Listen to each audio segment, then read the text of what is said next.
In April 1985, a lorry from Goskino, the State Committee for Cinema, pulled into a burial ground at Frunze in the Asian Republic of Kyrgyzia. On it, a simple wooden box contained the body of Dinara Asanova, a Soviet film director who had died unexpectedly of a heart attack at the age of 42.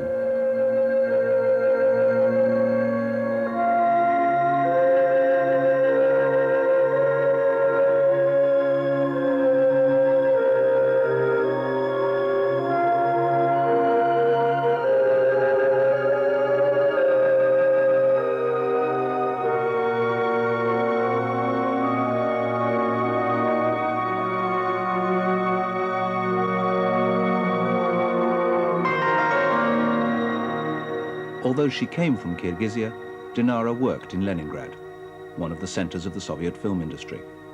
Her work provoked strong reactions, not always favorable, but personally and professionally, she inspired great loyalty. Many of her colleagues had traveled thousands of miles to be at this funeral.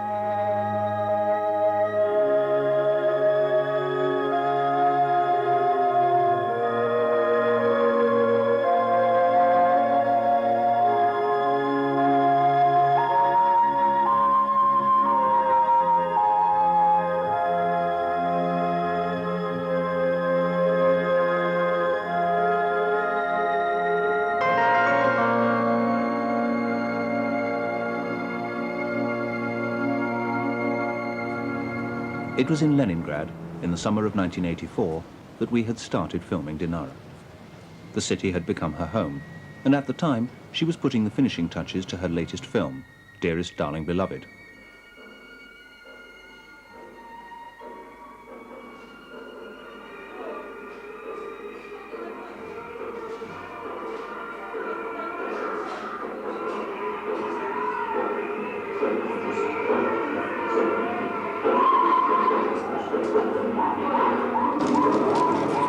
Dinara at work.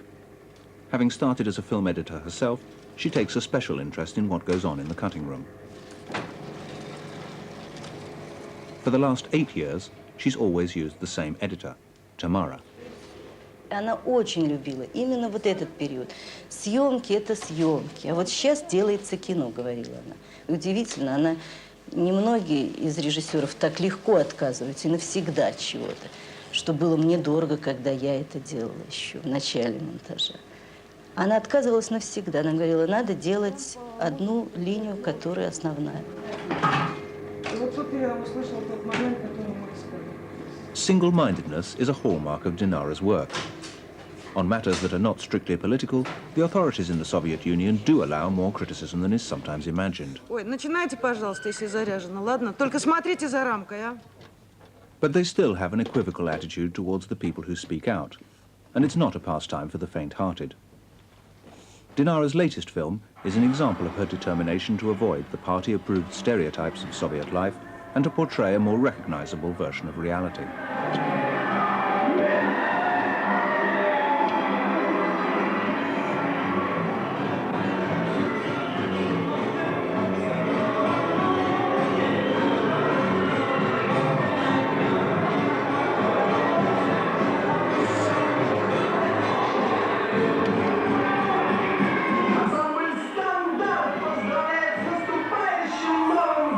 The heroine of the film is a girl who steals a baby and then pretends it is her own to see how her married lover reacts. У нас была станция обязательно. Только без первого куплета. Надо будет потом с ним договориться, в чистовую записывать. Going to meet her lover, heroine and baby hitch a lift from another man. And the bulk of the film is about how the relationship between these ill-matched strangers develops during their journey. Что ты умеешь делать по-настоящему? Любить. Любить. Что ты смотришь на меня? А я знаю, что жизнь прекрасна и удивительна. И женщина создана, чтобы любить. Презираешь? Ок. Презирайте. Что с вами разговаривать? Все равно вам этого не понять.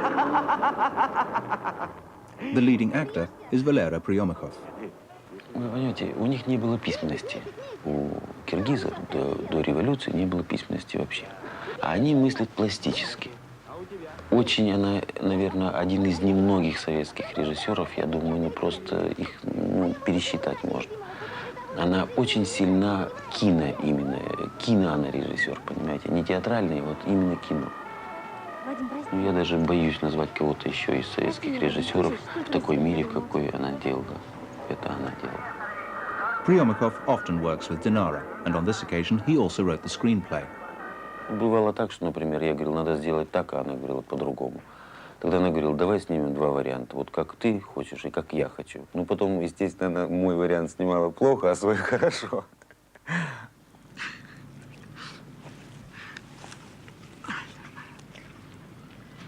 By Soviet standards, Dinara is a spectacularly hard worker. But having completed Dearest Darling Beloved, she has time for a rare afternoon off. A chance for a day with her husband Nikolai, her son Anvar, and their dog Gina. All Dinara's films are about relationships under stress. Her own punishing work schedule gives her some first-hand experience, and it's a preoccupation she shares with one of her main screenwriters, Yuri Klepikov. Проблемы у всех, у всех, у всех. У нее, как у матери, у меня, как у отца, у нее, как у режиссера, у меня, как сценариста. Масса проблем. С молодежью не соскучишься, в общем. Ну, как-то так получается, что, значит, сколько бы я ни писал, получается, что героями моих сценариев являются либо, значит, пацаны, мальчики, девочки, так примерно до 14-16 лет. It was Klepikov who wrote the screenplay for Dinara's first film, Woodpeckers Don't Get Headaches. Though rather a coy story, it was technically well crafted and showed her distinctive ability to direct young people. А что ты будешь делать после школы? Вступлю в институт. А потом?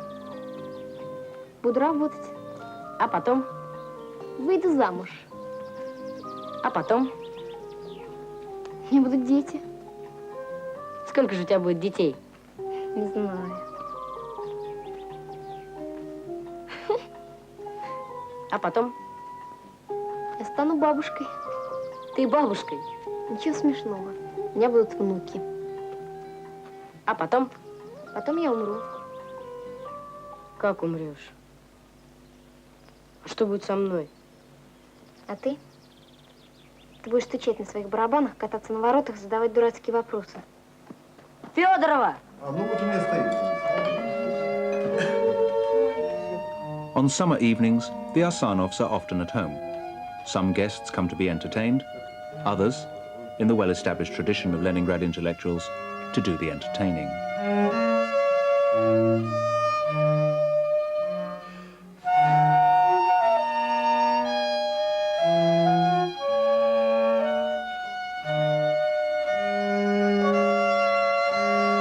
Гамма-глобулин это что? Это лучше не надо. Гормон. Не знаю, как. Может быть, надо гамма-глобулины делать. Мне кажется, она же ничем серьезным не заболела. Почему она делала У нее вот самое стул с кровью.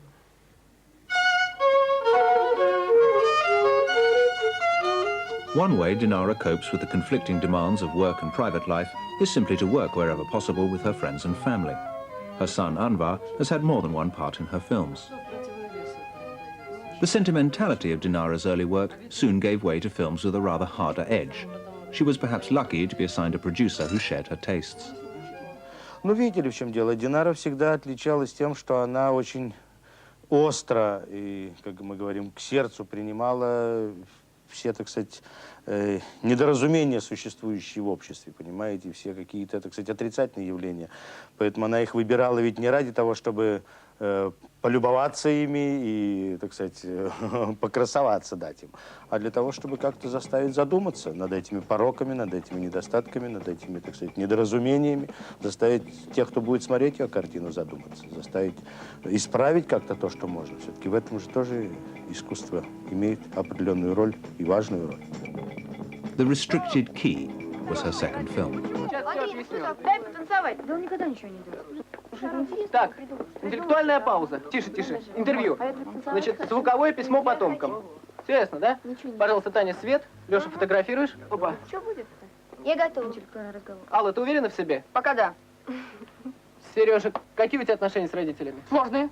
Почему? A group of school children on a weekend away with their teacher decide to play the truth game. The game is recorded on tape, an unmistakable metaphor in the Soviet Union. Хочешь замуж? Замуж? Не хочу. А детей?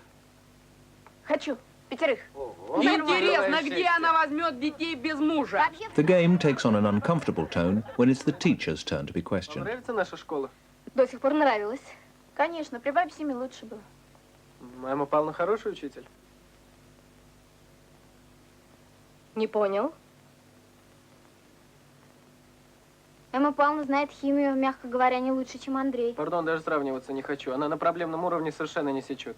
Эмма Павловна боится Андрюши, поэтому выгоняет его каждый раз. Ну, он сам виноват. Эмма Павловна не такая уж вредная женщина. Вообще с Голгофой можно ладить.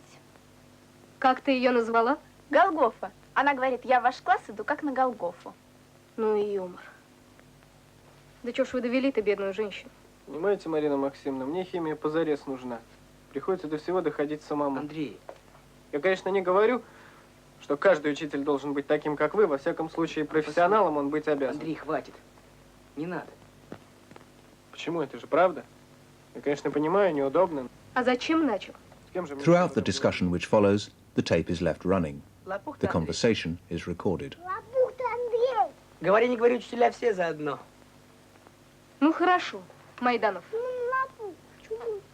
Я встану на педсовете и скажу вот мнение мое и 10-классников об учителе химии. Так? Ой, мама. Eventually, the tape falls into the hands of the school authorities. Марина Максимовна, а как вам наш новый директор? Нравится? Слушайте, ребята, предупредили бы, что экзамен. Я не Марина готовилась. Максимовна, не просто как человек. Нравится? Нравится или не нравится? Что значит нравится, не нравится? Он не кандидат в директора, мне его не выбирать, он уже директор. The film thus explores concepts of truth, privacy, and state authority. It was a thinly disguised allegory. Ну почему? С начальством всегда есть споры. А вы думаете, что если бы она брала только положительных, у нее не было бы споров? Тоже были бы споры. На то оно и начальство, чтобы с ним спорить. По-моему, иначе бы оно не было начальством. Так что тут ничего сверхъестественного, по-моему, нет. The party authorities keep a close eye on what the Soviet citizen can watch in the cinema. A number of films made in Russia never reach the public because the studio authorities are dubious about their aesthetic or ideological correctness. None of Dinara's films has suffered that fate, though they sometimes sail close to the censor's wind and always provoke thousands of letters from the public. By winter, her latest film is being shown all over the Soviet Union, though not to particularly good reviews. Back in Leningrad, the critics notwithstanding, preparations are underway for the next production.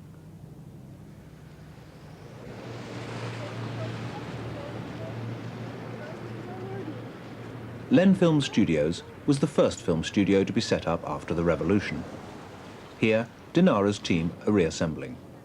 The same producer, the same editor, the same designer, the same assistants. They call themselves the family. Саша обещал Динаре принести крафт. Коричневый. Коричневый, да, обязательно коричневый. И почему-то его нету. Она очень срочно. The new film will be called The Unknown One. Once again, it's the story of a young girl with problems. She moves into a new area and buys social acceptability with the in crowd by posing as that unexpected socialist phenomenon, a rich party brat. Наташ, я думаю, эскизы вот так прям, вот знаешь, или вот Наташины вот так, а вот твои вот так рассчитать. Но нужен крафт.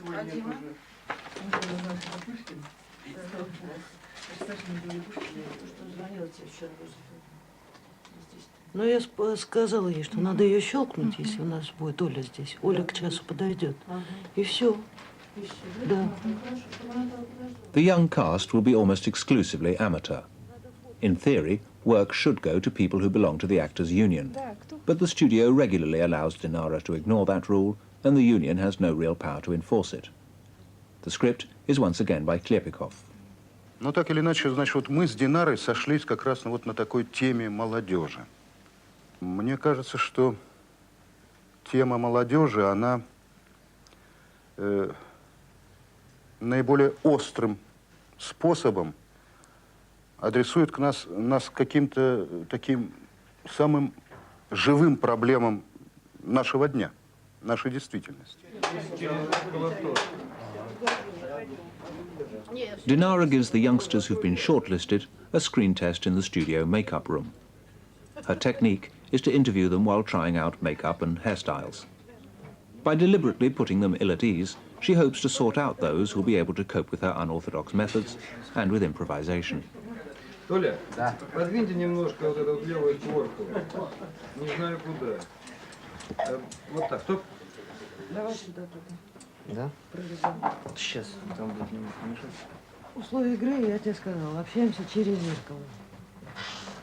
Я тебе задаю вопрос, попробуй отвечать на него, опять же, повторяю. Не просто однозначно, да или нет. Попробуй подумать и все-таки ответить, как у тебя будет мысля крутиться.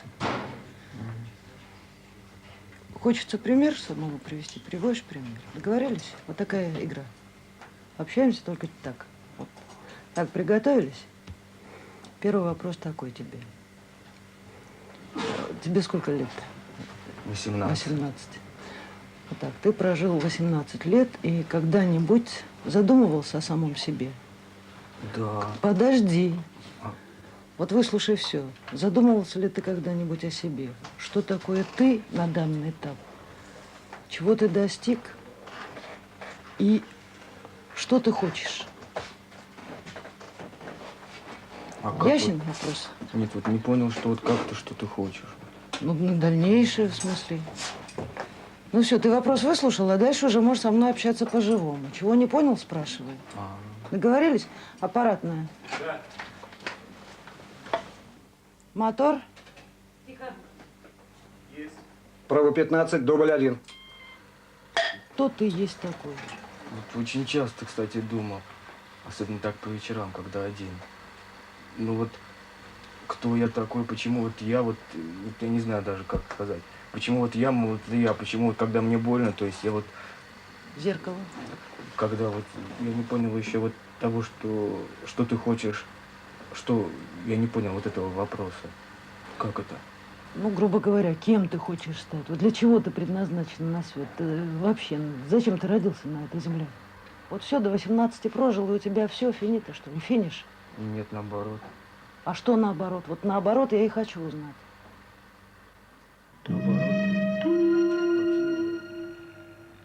The script has already been approved, and now excerpts from these interviews will be cut together into a demonstration reel, which will be shown to the studio's artistic council.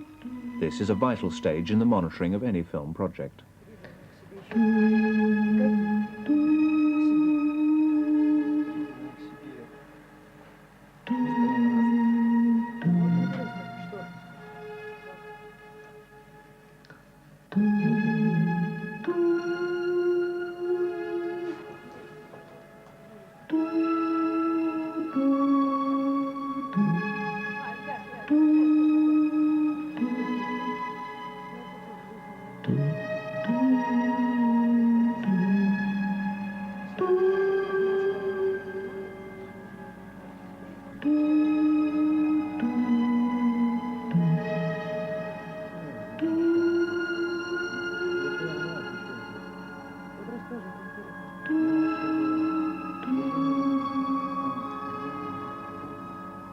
Dinara has compiled showreels like this before.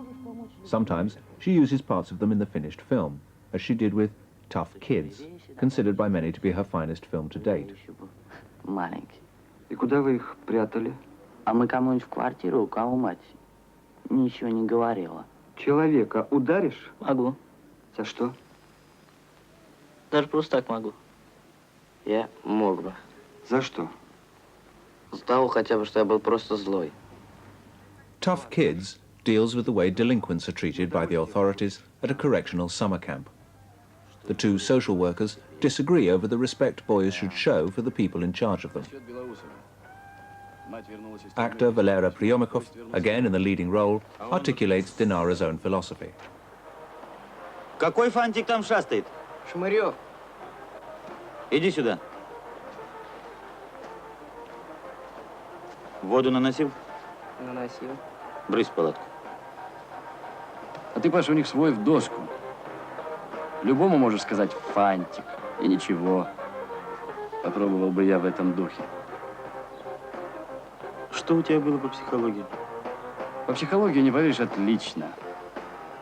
Насчет работы с трудновоспитуемыми подростками. Психология заключается не в том, чтобы позволить им тыкать. Ты уж извини, Паша.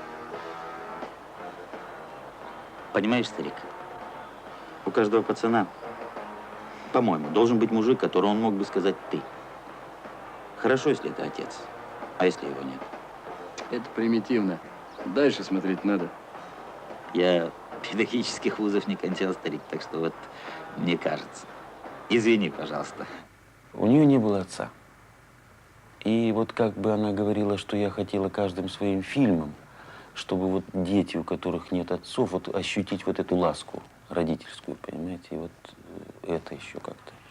Она же сиротой росла, понимаете, в общем, большая семья, довольно, это послевоенное детство. But that liberal approach is severely tested when the kids go on a rampage of violence and arson.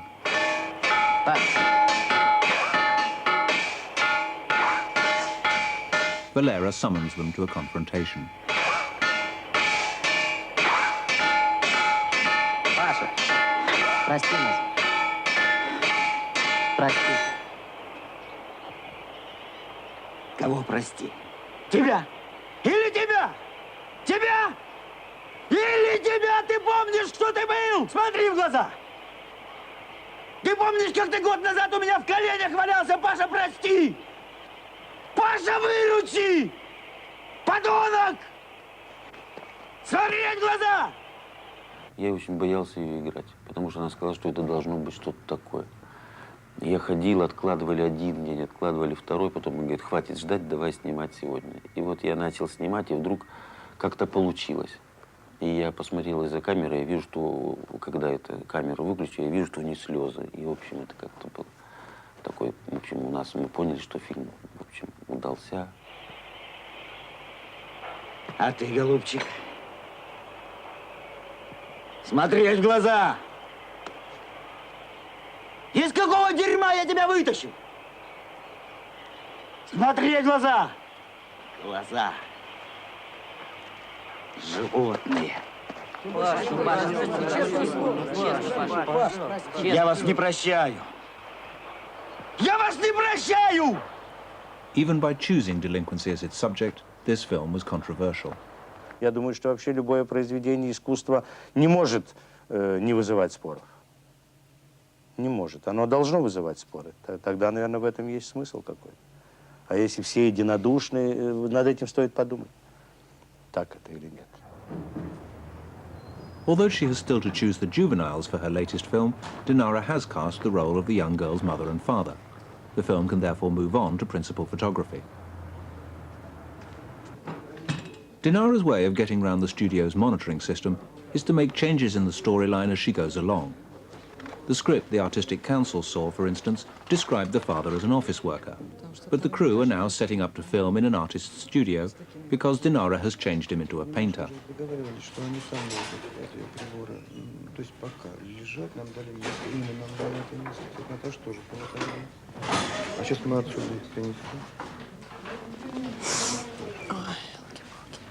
What's more, the paintings she's going to use in the background have been done by her husband, Nikolai, even though his work is officially frowned on by the authorities. The scriptwriter is philosophical. Вообще говоря, поскольку это уже была третья картина, на которой мы должны были работать с Динарой, то я ожидал какого-нибудь такого подвоха. Обязательно что-то должно было, конечно, случиться. Но это, кстати, несколько меня ошеломило, не скрою. Но, с другой стороны, опять-таки, может быть, она была права по-своему. Потому что, в свою очередь, ее муж, художник, она знакома со многими художниками, это ее мир. Она что-то такое, по-видимому, имела в виду, когда здесь это все переменила. Может быть, она была права. В конце концов, я махнул на это рукой. Using her husband's work is a gentle dig at the authorities. What they don't like is his use of heavy religious symbolism. But there's such a thing as artistic license, which both he and Dinara exploit. Для меня самого является принципом, я бы сказал, подхода к искусству, что искусство не нужно отделять от жизни как таковой, если вообще это отделимо. Что так называемое искусство – это способ и образ жизни.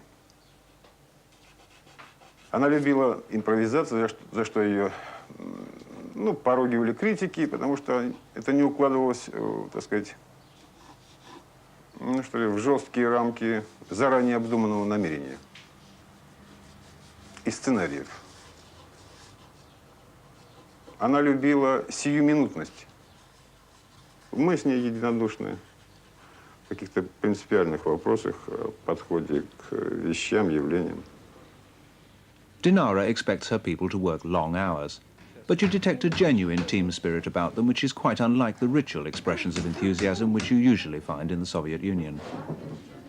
Вот знаешь, приходит человек, у него лягушка на голове сидит. Говорит, на что жалуетесь, лягушка? Говорит, да вот что тут жестко прилипнет. Давай тишина, я смотрю на него, на меня. Он говорит, не смешно. Я говорю, ну как тебе сказать? Сергачев говорит, а чем один милиционер, почему это все через такие паузы, знаешь, отличается друг от друга? Я говорю, чем? Он говорит, ничем. Я падаю, просто падаю, потому что начинают со мной корчить. И невинные туши сидят и говорят, а это смешно. Вот гениальный анекдот про лягушку не смешно, а вот про милиционера смешно. Я так был возмущен. Это прекрасно у него. Начинаем момент, вот только начинаем разговор с ней, и я смотрю, она не очень так рубит окружающей обстановки и так далее. Я спрашиваю, ну вот, какое сегодня число? Она смотрит, лениво, не знаю. Я говорю, ну, число не знаете, ну, месяц, не знаю. Ну, время года. Она, лето. Я показываю за окно, я говорю, посмотрите, снег на улице и так далее. Какое время года? Она посмотрела, снег. Да? Ну, значит, такое лето. Я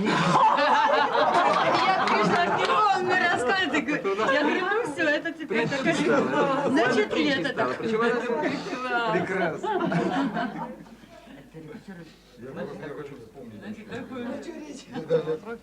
The role of the mother will be played by a leading actress from the Moscow Arts Theatre, Katya Vasilyeva.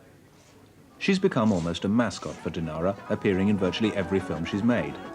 Here, in one called The Wife Has Left, she plays another unlikely Soviet heroine, a lady of doubtful morality who's only too happy at a friend's wedding to pair off with someone else's husband.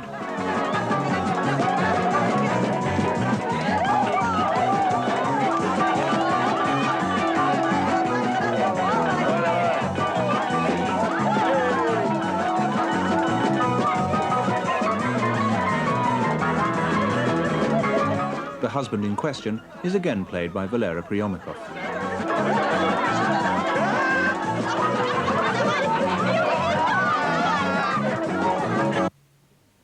Тебе чай или кофе? Тебе чай или кофе? Чай.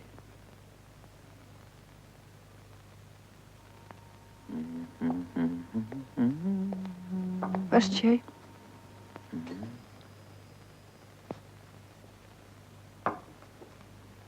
Любишь? Любишь свою жену? Да. Который час? 5.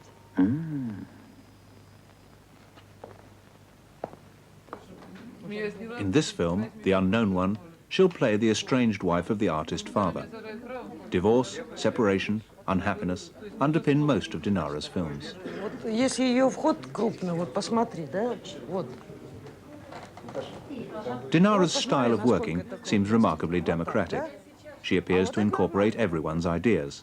It's part of the smokescreen behind which she maneuvers herself away from the agreed script. И тогда она может вот куда ей будет удобно сесть. А ты глянь по камере, куда, мы ей скажем. Сюда или ближе сюда? Знаешь, Динара, это вот так, как ты сидишь, хорошо. Хорошо. Да, и я вижу поясной план. Я-то сейчас Кате скажу, а Катя скажет, что ей удобнее, например, сесть сюда или чуть правее. Ой, челку она долго моет. Дело в том, что у нее, как у режиссера, была такая особенность, что ли. Она имела репутацию режиссера, который не оставляет от сценария камня на камне. Понятно?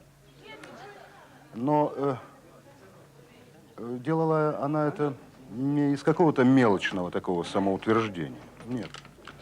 А потому что ей было важно понять для себя, почему она будет автором этого фильма. А она всегда и по праву считала себя автором фильма. И для этого надо было чувствовать себя очень свободно в области сценария.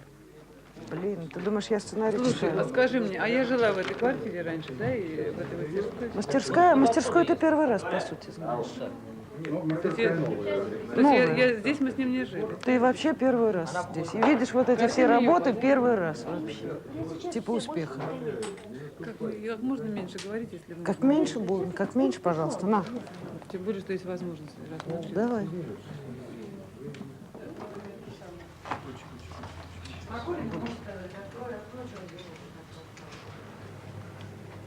И ушла. Так трудно уйти, подожди. Dinara depends upon her relationship with long-standing colleagues like Katya Vasilyeva to help shape the final film. Хорошо себе привал, тогда надо пули вкидывать. И свое сбрасываешь, то, что ты размякла. Знаешь, что мне кажется, что Андрюша хорошо опустится на колено.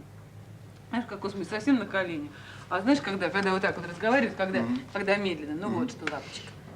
Вот до этого там, потом немножко здесь, а потом, потом, знаешь, это когда вот когда рассматривают, знаешь, вот это вот такое ощущение, знаешь, такое качество, это когда. Да. Я их обоих этой камеры видеть Ну, не могу. вот этой камерой. Значит, я тогда буду этой камерой следить за. Ну, там все равно, этой камерой у него затылок. Да. Но он видит обоих. Ее, так скажем, там анфас четверти.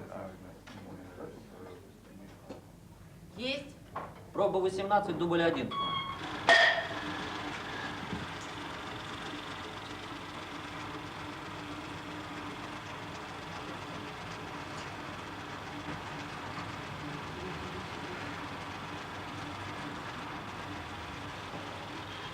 Ну вот.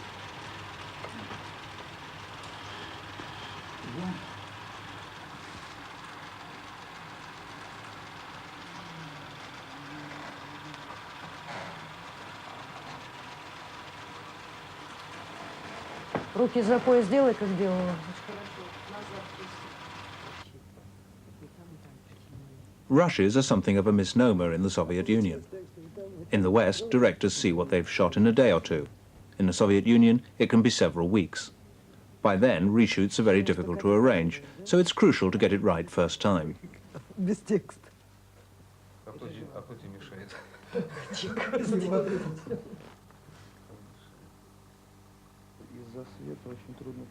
Dinara seldom wants to reshoot anything.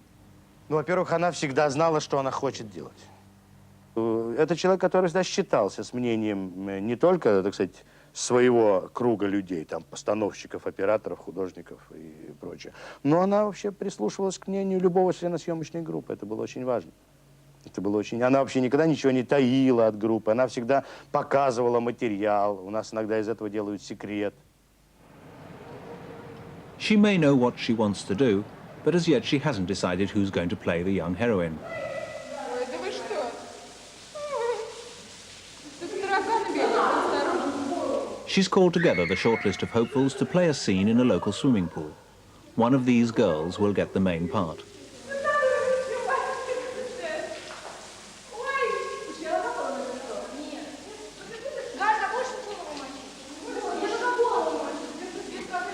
Канарейку клеют.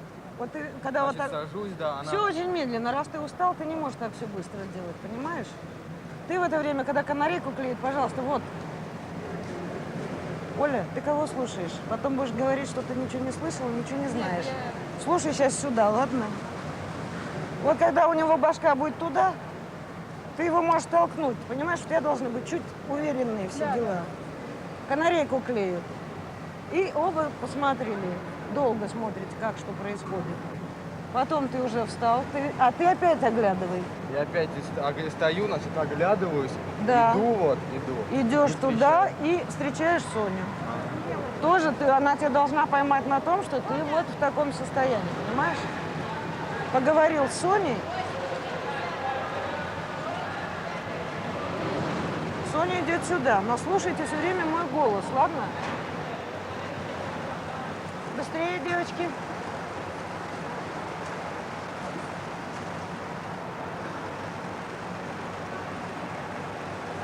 Говорят, хорошо. Галя, скорей. О, ребята, говорите, говорите. Сколько сейчас? Ну, сейчас самая большая сцена есть, потом мы Полину... Having shot the sequence, she discusses it with her assistant Luda.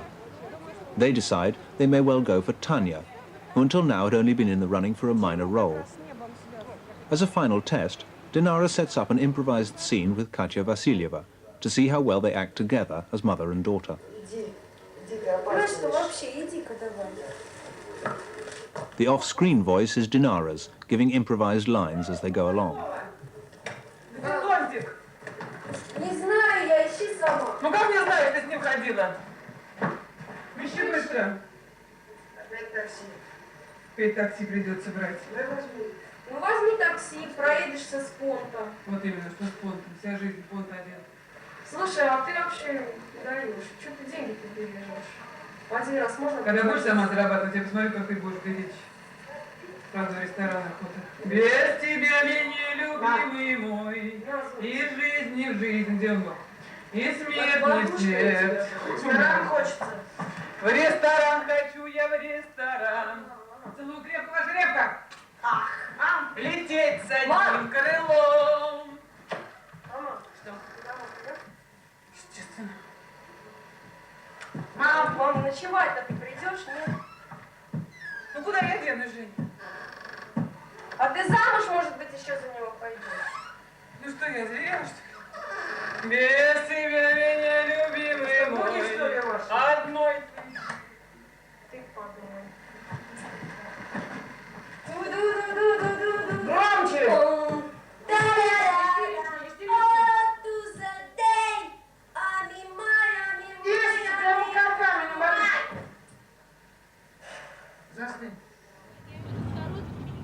Satisfied with her choice, Dinara decides to move straight on to shoot the final scene. Her endings are another hallmark of her work.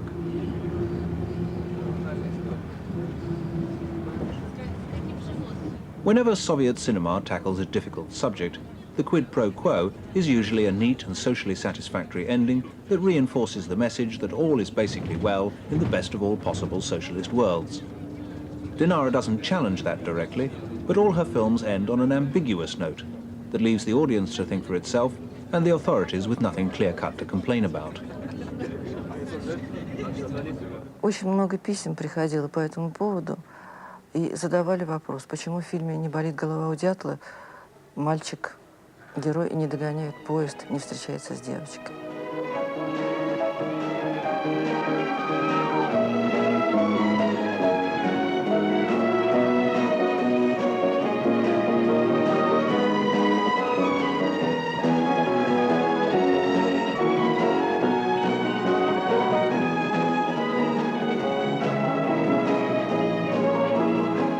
Почему в фильме «Жена ушла» в аэропорту, финал, почему не встречаются, как вот они, догонят они маму, не догонят, встретят, не встретят.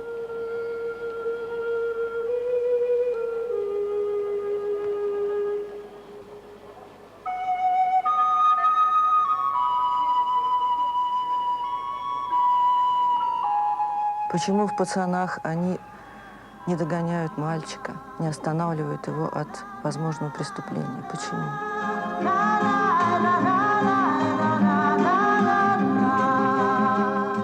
Ну, здесь все очень просто. Просто надо дать возможность зрителю подумать каждому о своем финале. Нельзя давать готовый ответ. По-моему, не надо давать готовый ответ для зрителя. Ближе к нам, Маша! Ближе к нам! Давай скорее, скорее, скорее, скорее, чуть-чуть! The ending of The Unknown One will be just as inconclusive. The main characters skiing away from camera with their problems unresolved.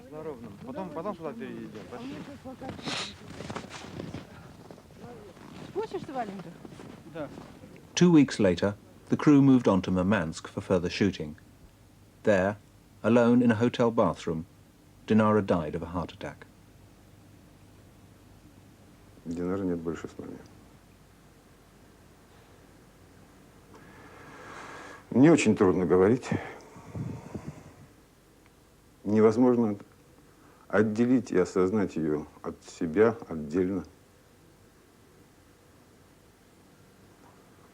Потому что мы были связаны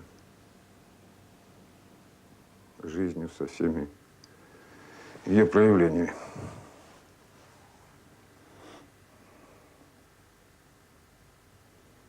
Я художник.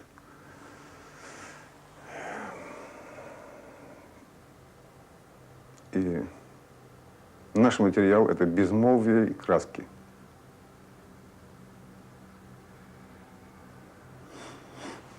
Приходится говорить в словах то, что я делаю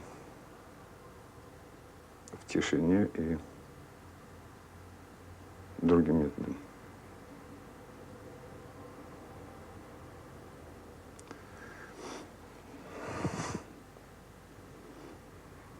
Динара из породы людей сгорающих.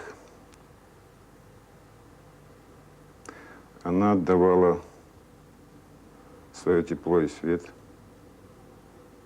всем, кому это было нужно. И поэтому слишком рано ушла.